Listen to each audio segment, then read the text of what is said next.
Hello. It's a solo episode today. It's one that I've been dying to do really since we started the podcast because it's something that I wish I had when I was weaning my daughter 4 years ago and then even my son just a few months ago. And that is a podcast about schedules and adding meals. I feel like I'm not even exaggerating. This is really one of the main questions that were asked on our weaning calls, in our DMs and comments. Really, everyone wants to know how and when to add in meals, like what to do with the milk, what to do with the naps. And I just thought, let's just take time to sit together and chat through it because there's really no right or wrong. There's really no reason to worry, but it is really worrying.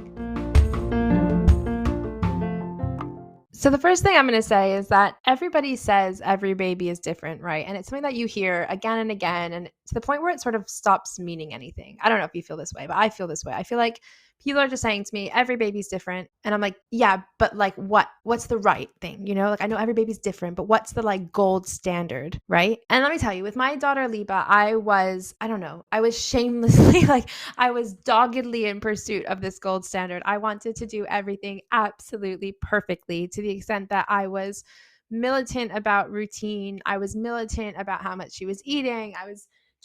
I made myself a bit crazy, if I'm honest, like about how much and what and when. And as a result, our weaning process followed a very rigid, I would say very straightforward path. I introduced things, I added one meal and then the next. And I had this feeling of like, oh, why don't people get it? Like you just have to be militant, right? With my son, I was much more laid back. I had a much different connection with him, which I can talk about in a different episode because it is something that still really I'm like working through. And I didn't find it straightforward at all weaning. Even though it's my job, even though it's something that I do day in and day out is talk about weaning with my son, I really kind of struggled to get my head around mealtime and milk feeds and naps in the same way that so many parents were saying to us they're struggling. And I'm not exaggerating, genuinely not exaggerating. It's probably our number one question is how and when to add on meals. Because when you're starting out on weaning, like it's so overwhelming, you know? It's like you finally, like it's around 6 months, it feels like you finally got your head around the milk feeds. You've kind of gotten into a rhythm. Maybe your baby's doing more reliable naps or,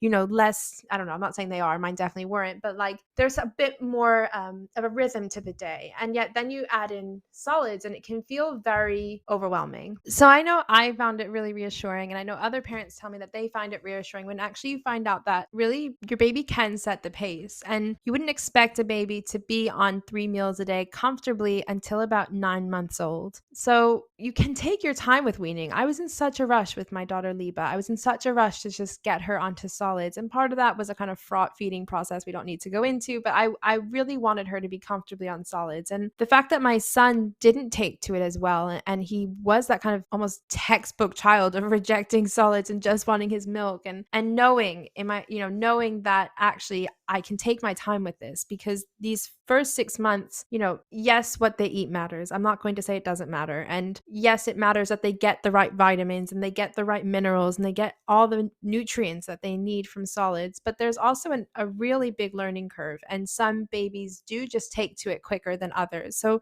knowing that there's really no right or wrong. And I think that's important when you also think about what meal to introduce or when to introduce the solids, at least when you're thinking about your first meal of the entire process. Because a lot of people, especially like older people or more common books that are out there, they'll say start with breakfast or start with an 11 a.m. I think is what it is. Like start with that mid-morning meal. And the truth is that doesn't work for a lot of parents. We speak to so many parents every week who are like, but I take my baby to a music class and that's my saving grace of the week is to go out to this music class where I see other moms. So am I going to start missing that class to give solids? And that's a question that keeps coming up. So I always say, don't worry about which meal is first. If it works for your family to start with a little bit of solids at 5 p.m., start with those solids at 5 p.m. If you're up and at them and you want to try at 8 a.m., try at 8 a.m. There is something to be said introducing a bit earlier in the day because then you can look for reactions, you can monitor any tummy issues, but there's really no right or wrong. And there's no,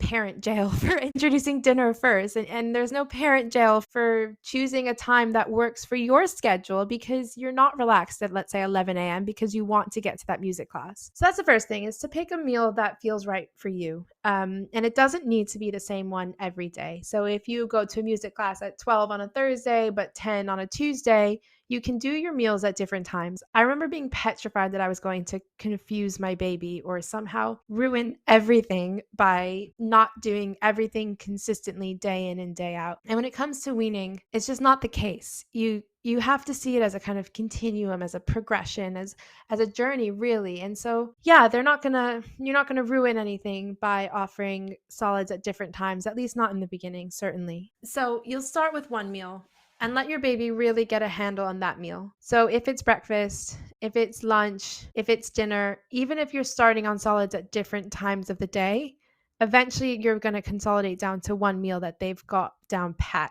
Like they know that that's their meal. For us with Arthur, it was breakfast. It was the easiest meal of the day for me to do personally because it's when we're all together as a family. I was already giving breakfast to my daughter. She doesn't get it at school. So I was making breakfast anyway. So it made it very easy to just tack on for Arthur. And then he got used to breakfast and that was his breakfast.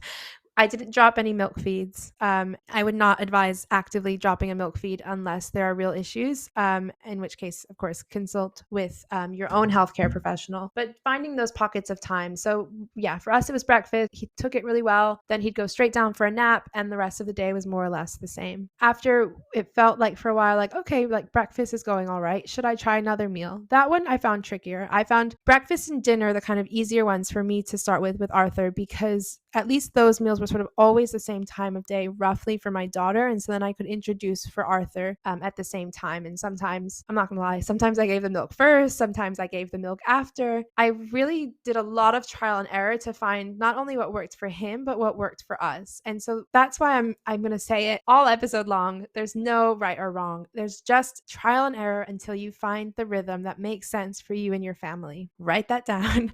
Put it on your refrigerator. You cannot do this wrong. What you are doing with weaning is finding the rhythm that works for your family. So sometimes Arthur was too hungry for solids, so we started with milk. Other times I saw he was filling up on his milk and not wanting solids, so I'd give some solids first the next time and then follow up with milk. And then eventually I did have to sort of force in that third meal.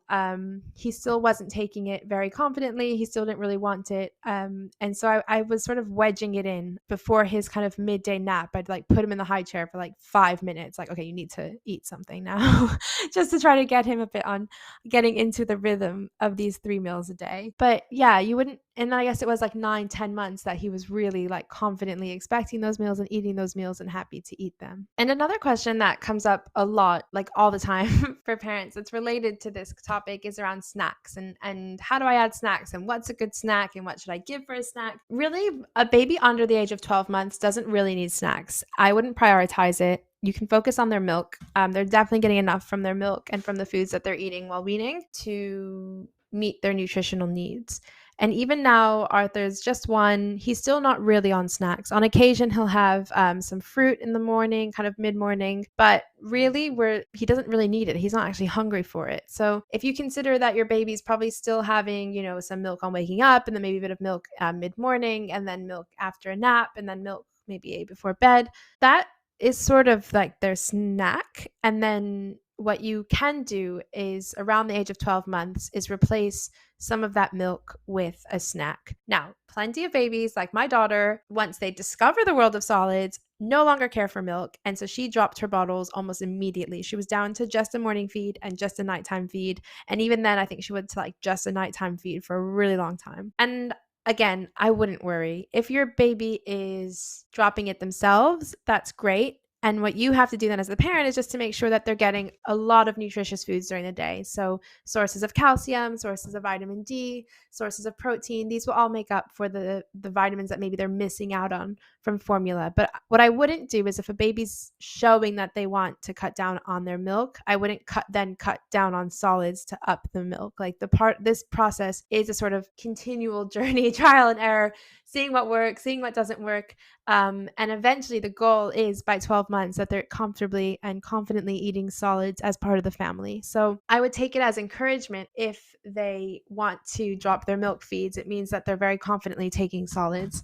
So yeah, that's my advice around that. So this is a relatively short episode, and I hope it served to reassure you that there's no right or wrong. It's totally fine to prioritize yourself. It's fine to prioritize your own family's rhythms, because ultimately your baby has to slot into your life. And that's going to lead to a much healthier place of well-being, I think, if everything's sort of in flow together and you're not trying to just squeeze a mealtime into something that just doesn't work. And give it time. Be patient. You may find that your baby loves it and flies through weaning and is all of a sudden, hungry for more food than for milk, and you respond to those needs. Or equally, you may find that you need to do a tiniest bit of nudging and just reassuring your baby about solids. I always say, like, weaning is such a test for the parent to see how you respond to your baby's needs. It's about learning to respond in a different way than up until this point you've had to, because the needs become a tiniest bit more complex. But stay firm in your own understanding of what your family wants and what your family needs. Be reassured that there is no right, there's no wrong, no one's judging, and if they are, they're just not worth your time. Find what works for you, and we here at Mamamade, we're here to support. We want to hear how you're going, because we get so many questions day in and day out about what's right, what's not right. And the more stories we have to share, it's really like currency. Like, the richer we are about understanding how families function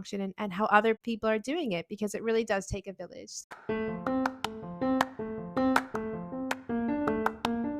Comment, please share how your weaning journey went. How did adding meals go for you?